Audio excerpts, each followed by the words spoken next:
Biri Maştağalı Məşədi Babanın ölümü bugün təkcə onu tanıyanları deyil, meyxana sənətinə böyük rəğbəti olan hər kəsi təəssüfləndirdi. Ölüm həqdir deyilsə də 40 yaşlı Qəzəlxanın ölümü hər kəs üçün gözlənilməz oldu. Beləliklə meyxana sənəti daha bir şairini itirmiş oldu. Bir oğul yadigarı qalan Məşədi Baba sabah Maştağı qəbirstanlığında dəfn olunacaq. Allah rəhmət eləsin. Mənim üzümə gülüb gezmədin, yıldızı mənlə bölüb gezmədin, şükürələ Allah'la ölüb gezmədin, adaka qarışmış çəkimi Meyxana ustadı şair Qəzəlxan Məşədi Baba 40 yaşında dünyasını dəyişib. Doğmaların bildirilməsinə görə uzun illər əsəb gərginliyindən əziyyət çəkən şair ötən gün Maştağada yaşadığı evin yaxınlığında özünü yandıraraq intihar edib. Hadisə vaxtı şairin köməyinə gələn olsa da üstünə tökdüyü benzinin alovu şairi külə döndərib. Ay baba, ay Məşədi Baba, ay atana balam. Qeyd edək ki, Məşədi Baba Aydəmirov 1971-ci il fevralın 13-də Bakının Maştağa kəndində anadan olub. Ailədə 10 uşaq olublar, 6 qardaş, 4 bacı. Uşaq yaşlarından şeir, sənətə meyl göstərən baba dövrünün gününün sayılıb seçilən meyxana ustadlarından olub. Yüzlərlə şeir, qəzəl, qəsidə müəllifidir. Qəzəlləri xanəndələrin, qəsidələri mollaların dilindən düşmür.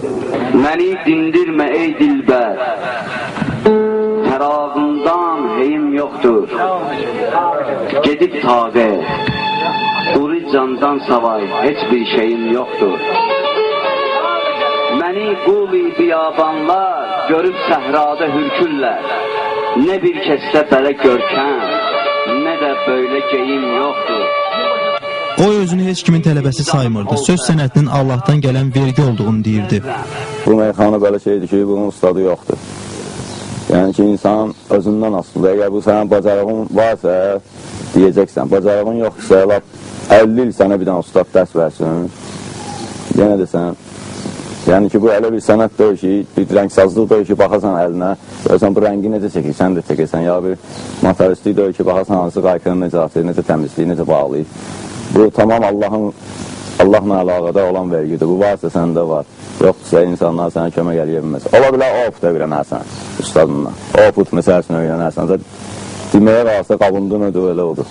Zamanlar çox deyib mənə, mən demişəm bu sözü. Bu sözü də demişəm onlara və demişəm özünüz görün, götürün. Şair şeir qəzəllərinin böyük bir qismini həbsdə olarkən qələmə alıb. Zindan şeirləri əslində onun yaradıcılığının pik nöqtəsidir desə yanılmarıq. Xatırladaq ki, şair öz qələm dostu Elçini 1994-cü ildə qətlə yetirdiyi üçün 6 il həbsdə olub.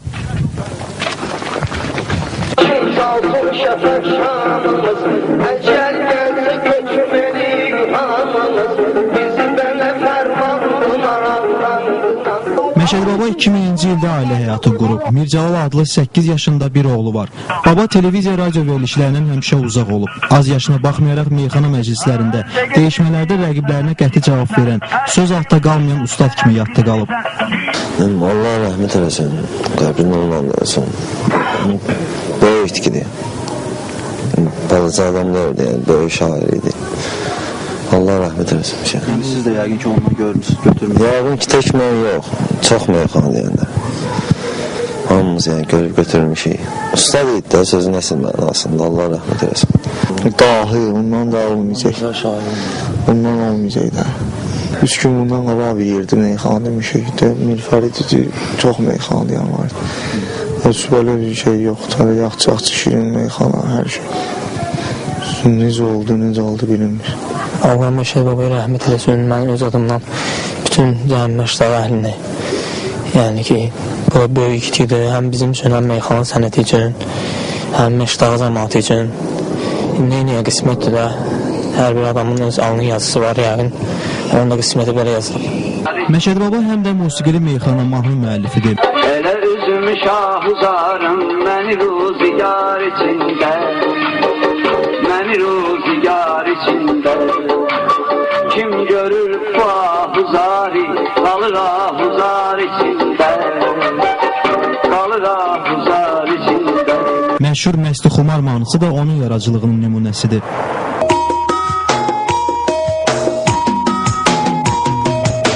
Olmuşum Məsti Xumar, yenə gözlərimiz axır, yenə gözlərimiz axır, yenə gözlərimiz axır. Məsti İstixumar demiş şairi məhv eləyən də içki olub. İçki hətta onu ailəsindən, dostlarından uzaqlaşdırmışdı. İçki ancaq hər gün sərxoş, səhər duran kimi zattır qəvəzində araq. Hər gün, ta axşama kimi. Yatmağı da yox idi, həvəs. Səhər içirdi, ta bir gün səhəri kimi. Yatmırdı, o da yatlamacı da vurdu beynindən. Axırda gəldi, belə çıxdı nəticəsi. Ömrünün son günlərində isə qohum qardaşı ilə son dəfə vidalaşmağı unutmayıb. Bizim bu son zamanlar biraz əsəb gərginliyi keçirdirdi. Biraz həyatdan küskün idi. Biraz da içkiyə də meyilli idi. Bizim bu əsəb gərginliyi ilə içkiyə meyilli olmasından bu irəli gəldi. Yoxsa ortada başqa bir problem heç nə yoxdur. Ancaq yaşayış tərzi var, gözündə onun yox idi. Dünyanın mallarına bugün bir saatdan sonra hamısını xərcləyib paylayan adamdır. Belə də məhv elədi özündə, bizi də saldı dərdin içinə də beləncik. İndi bildim ki, bu neçə gün ərzində bunu planlaşdırmışdı. Çünki görürdüm, ünsiyyət yaradırdı. Gəl otur axırıncı dəfə mənimlə.